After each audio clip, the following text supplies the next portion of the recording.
Mateus 27, abra aí. Versículo 29. Diz assim: tecendo uma coroa de espinhos, puseram-na na cabeça, e na sua mão direita um caniço, e ajoelhando-se diante dele, o escarneciam, dizendo: Rei, salve, Rei dos judeus. E cuspindo nele, tomaram o caniço e davam-lhe com ele na cabeça. Preste bem atenção. O que eles fizeram, os soldados, no dia que ele foi crucificado? Pegaram nele, bateram no Senhor Jesus, pegaram e fizeram uma coroa de espinho.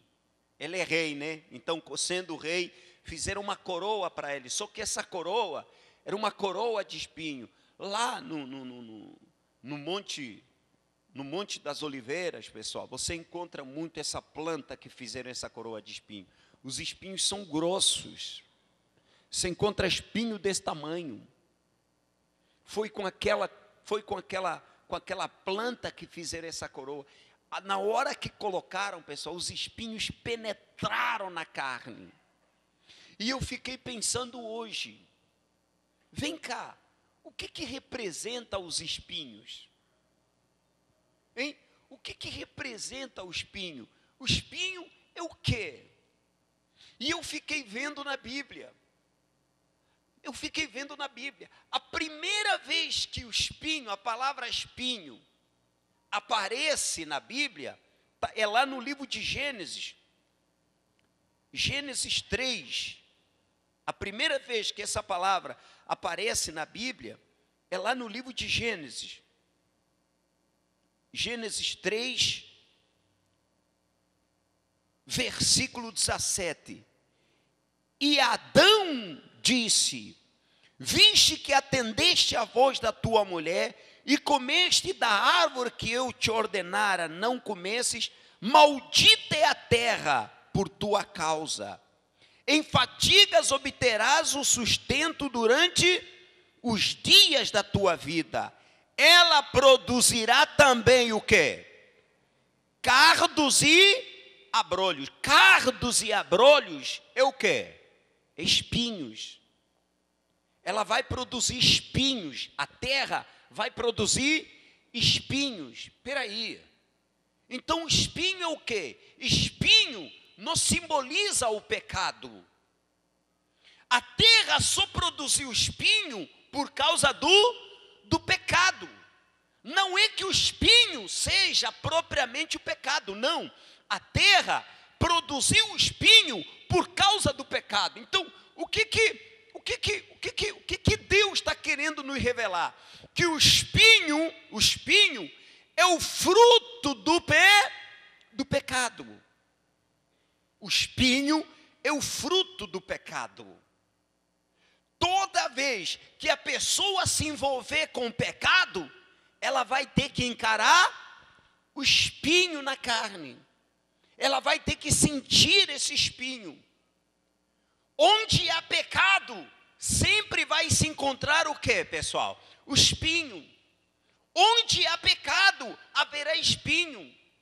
Onde não há pecado, ali não tem espinho. Enquanto a terra não houve pecado, não se encontrou espinho. Não havia espinho na terra.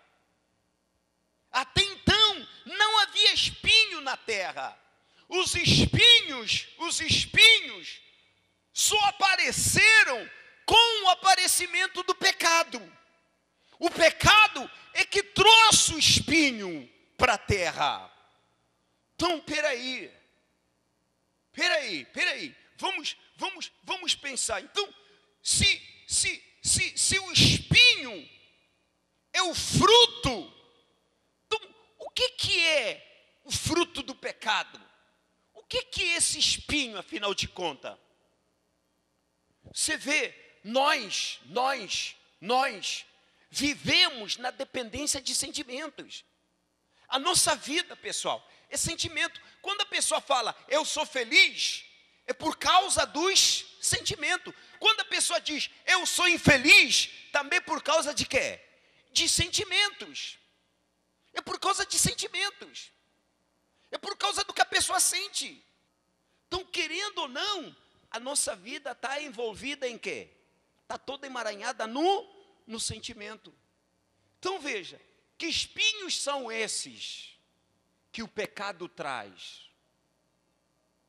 São determinados tipos de sentimento, como, por exemplo, vergonha. O pecado está ligado à vergonha. Quantas pessoas vivem envergonhadas por causa do pecado que ela cometeu? Está entendendo?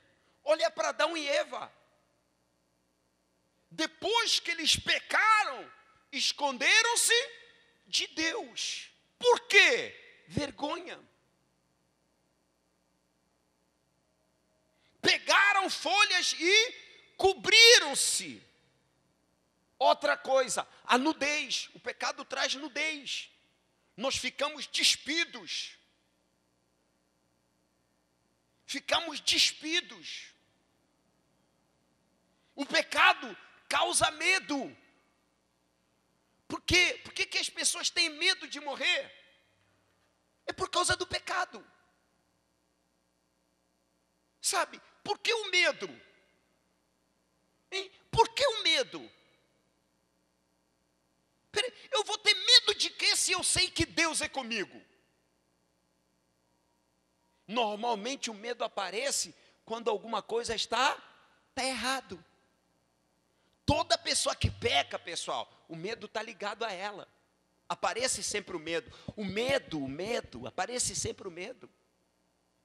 Porque quando a gente peca, normalmente perdemos alguma coisa. Então aparece o medo de você perder.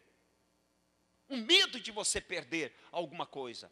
A ansiedade também é outro espinho. A ansiedade é outro fruto do pecado. Onde há pecado, pode trazer o quê, pessoal? Ansiedade. Ansiedade. Você está entendendo, pessoal? A ansiedade. Meu Deus, será que vai? Será que vai? E isso é ruim. Vê se a pessoa tem paz com todos esse tipo de sentimento. Repara se a pessoa tem paz com esse tipo de sentimento. A culpa. Onde há pecado, o pecado é amigo da culpa. A solidão.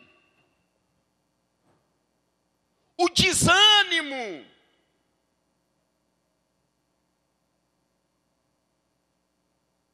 Dependendo do tipo de pecado que você se envolver, existe um conjunto de espinhos que podem te assolar, que podem te ferir. Tem pecado que depois que a pessoa comete, ela se sente sozinha, abandonada. Tem pecado que depois que a pessoa comete, ela se sente envergonhada, não quer sair. Ela fica com vergonha de olhar no rosto das pessoas, ela anda assim, ó. Tem determinados tipos de pecado que faz com que a pessoa entre em depressão.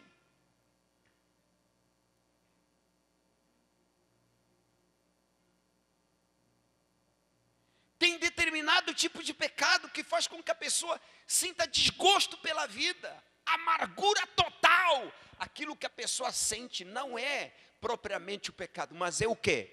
É o espinho do pecado. É o fruto do pecado. Você plantou e automaticamente existe o quê? A colheita. Sabe o que é? O sentimento de culpa. Te assolando. Te afogando. E olha, pessoal, existem determinados sentimentos, eles são sabotadores de energia. Eles sabotam a energia. Tem pessoa que depois que ela se envolve no pecado, ela nunca mais vai ser a mesma, já não tem a mesma energia, o mesmo dinamismo, a mesma força para trabalhar. Por isso é que aos poucos ela vai decaindo. Porque existem sentimentos que roubam energia da pessoa. Sentimentos que roubam força da pessoa. sentimentos que tiram a dinâmica na pessoa, sentimentos que tiram esperança da pessoa. Então, quando eu venho aqui falar para vocês sobre o pecado, é sério. Quem ganha não pecando somos nós. Quem ganha não pecando é você. É você. Você sabe o que é sentir-se sem esperança nenhuma? Porque o homem, por natureza, ele precisa confiar em alguma coisa. Imagine, você não pode confiar em Deus. Você está vivendo um problema e infelizmente você não tem esperança, porque você não sabe se Deus é com você ou não. Mas por que eu me sinto assim, tão inseguro? Olha só, insegurança. Por que eu me sinto tão inseguro? É porque eu decepcionei a Deus. Será que Deus ainda se importa comigo? Sabe aquele filho que falhou com o pai? E agora está querendo alguma coisa, fica com vergonha de pedir para o pai, porque ele decepcionou o pai. Às vezes passa por um problema, não fala nada para o pai, porque eu já decepcionei ele, então é melhor que eu sofra assim mesmo. E muitas pessoas estão gemendo, estão sofrendo assim. Eu não sei se vocês estão percebendo. Eu hoje estou tentando rasgar o véu em relação ao pecado. O que o pecado faz, o que o pecado traz. Às vezes a gente fala assim do pecado superficialmente, e as pessoas não têm ideia do que o pecado pode trazer. Pessoal, o pecado tira forças. O pecado te deixa sem autoestima. O pecado te deixa sem autoimagem. Tem pessoa que se olha no espelho e se acha feia. Tem pessoa que se sente suja. Eu já falei para vocês da senhora que falou, ficava 1 hora debaixo de um chuveiro, tentando lavar, tentando tirar do exterior algo que se encontrava onde? Dentro dele, que o banho físico não iria resolver. Vocês percebem? Você sabe o que é a pessoa dizer, eu tenho nojo de mim mesmo? Eu sinto nojo do que eu faço. Bispo, eu tenho nojo de mim. Eu quero morrer, eu quero desaparecer. Você sabe o que é? Como é que uma pessoa vive assim? Como é que alguém assim pode fazer feliz alguém? Como é que alguém assim pode trabalhar? Mas aí vem, bispo, mas como é que ele se envolveu nisso? Será que ele não sabia? Posso ser sincero com vocês? Bem lá no fundo, todo mundo sabe que o pecado mata. Que o pecado traz isso. Só que na hora do pecado, na hora que o pecado chega, ele traz consigo muita promessa falsa. E às vezes nós somos enganados por essas falsas promessas.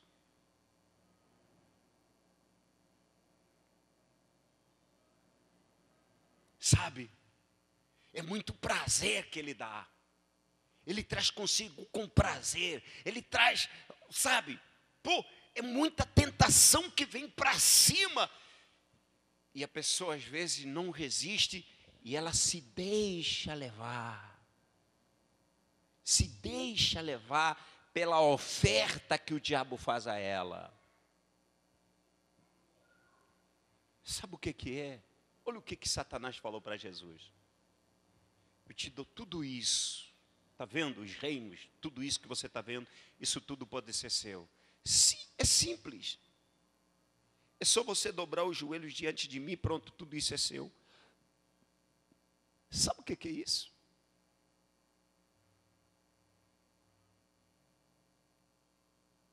Quantas pessoas venderam suas almas para o diabo em troca de fama? Em troca de riqueza?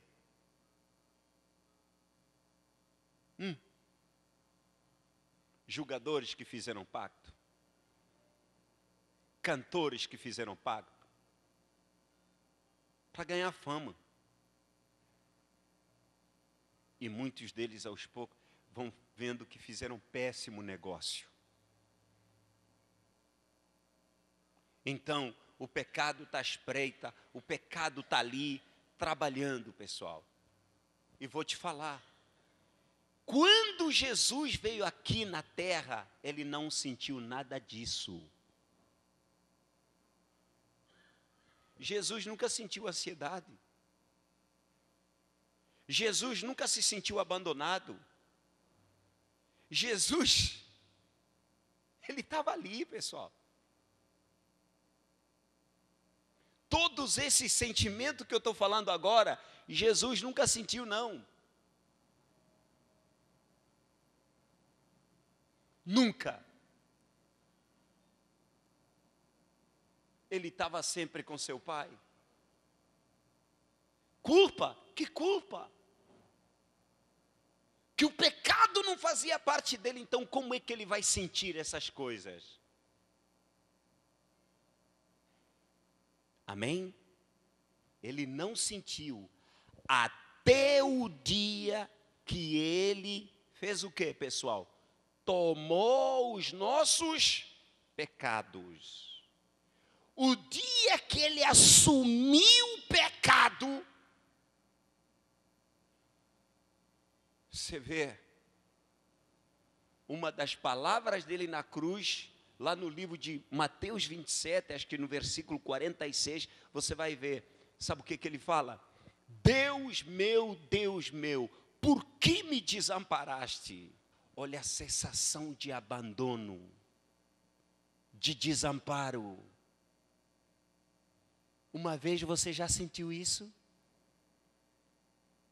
Já ouviste alguém dizer, olha, Deus não é comigo? Estou abandonado? Eu oro, parece que Deus já não está me ouvindo? Deus já não quer mais saber de mim? Já ouviu pessoas dizendo, eu não consigo mais orar? Está vendo aquela sensação de que Deus te abandonou? Bispo, meu pecado é tão grande, que eu estou largado, eu estou abandonado, eu estou rejeitado. Pessoal, a pior coisa que existe nessa vida é sentir esse abandono. Mas na hora de pecar, a pessoa nem sequer pensa nisso. É só hoje. É só agora. Isso não faz mal nenhum. Está vendo fulano? Está vendo Beltrano? Está vendo Cicrano? Pô, também não é assim. Peraí, prova, depois você sai. É legal, até não é assim tão ruim. Pô, você já está na igreja. Não tem problema, depois você pede perdão. Deus é misericordioso. Não são esse tipo de propostas que você ouve? Não é esse tipo de palavra que você ouve?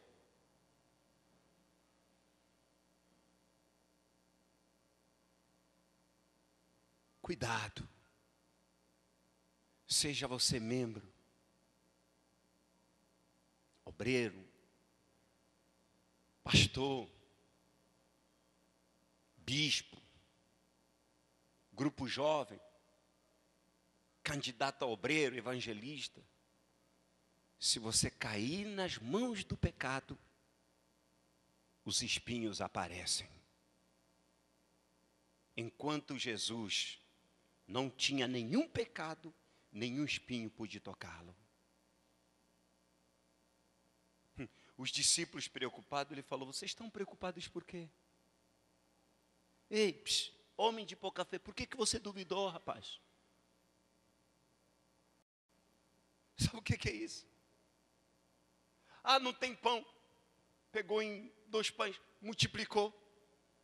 Vem cá, o que era problema para Jesus? Nenhum. Mas veja a diferença quando o pecado entrou na vida dele. Veja quando ele assumiu o que passou a ser Jesus. Olha a agonia, pessoal, agonia, agonia, sabe a agonia? Você sabe o que é agonia, agonia, aquela ansiedade, aquele medo, aquela coisa de fazer com que até o suor do seu corpo se transformar em sangue. Sabe o que é isso? Você sabe o que é isso?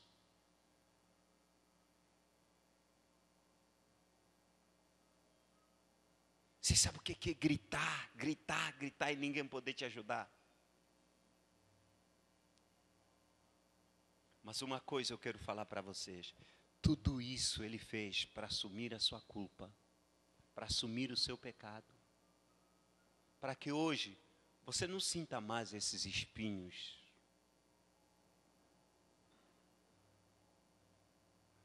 Por isso, ele assumiu a sua culpa, sofreu por você, passou a vergonha por você, para que você não passasse mais a vergonha. Se sentiu rejeitado, para que você nunca mais se sinta rejeitado. Se sentiu abandonado, para que você nunca mais se sinta abandonado. E será que você crê nisso? Será que você acredita nisso? Meus amigos, o que eu acabei de vos falar agora é seu chavão para o crescimento espiritual. Não vai ter crescimento espiritual se você não valorizar aquilo que Jesus fez por você na cruz do Calvário. Não vai existir, não vai ter crescimento espiritual se você não olhar e valorizar cada passo que Jesus deu lá no Calvário. Lá no Calvário, ele resolveu o seu problema. Lá no Calvário, ele sarou as nossas feridas. Lá no Calvário, ele acabou, destruiu os espinhos que nos aprisionavam, que nos sufocavam. Você sabe que um espinho, ele não deixa crescer. O espinho não deixa crescer. Sufoca. Sufoca. O espinho não nos deixa à vontade. Mas lá no Calvário, ele destruiu isso. Você que sente efeito desse espinho no seu corpo, na sua alma. Bispo, eu quero muito. Eu sinto esse espinho. Eu quero hoje que ele tire de mim esse espinho. Eu quero hoje depositar. Por que você ainda sente esse espinho? Será que você reconhece ele como seu Salvador? Se você reconhece ele como seu Salvador, se você reconhece o que ele fez por você na cruz, então o que você vai fazer? Você vai pegar nos seus pecados e você vai até a ele. Você vai até a ele. Você vai até a ele. Se você reconhece o que ele fez por você, então você vai pegar na sua culpa, vai pegar no seu pecado. O pecado é que tem trazido isso na sua vida, então você vai pegar e você vai colocar sobre ele. Pronto, você está livre. Lá no livro de Isaías está escrito, ele sofreu para que nós não sofrêssemos mais. Não é isso que está escrito? Tomou sobre si as nossas dores, as nossas enfermidades, o castigo que nos traz a paz, ou seja, para que nós tivéssemos paz, para nós termos paz, tinha que se cumprir um castigo, e esse castigo já estava sobre ele.